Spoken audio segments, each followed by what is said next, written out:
আমরা আশা রাখি ওনার সঙ্গে যে সৌহার্দ্যপূর্ণ আলোচনা হয়েছে মাননীয় প্রধান উপদেষ্টার কাছ থেকে আমরা একটা সুন্দর ফলাফল প্রত্যাশা করছি।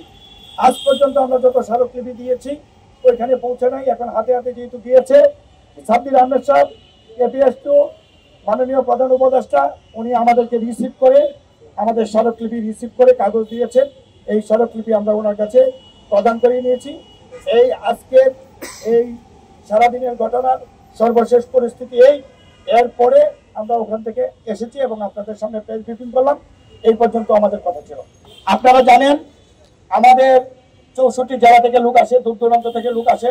আমাদের সভাপতি মহোদয় এবং আমরা যারা আছি আমরা কেউই একক সিদ্ধান্ত গ্রহণ করি না।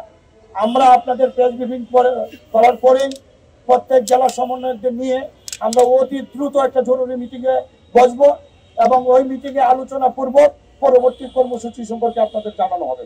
বর্তমানে অবস্থান আমরা পরবর্তী ঘোষণা না দেওয়া পর্যন্ত আমরা এখানেই অবস্থান করব। আমরা আলোচনার পরে পরবর্তীতে আপনাদের মিডিয়ার সামনে এসে আমাদের কর্মসূচি সম্পর্কে বিস্তারিত বলা হবে।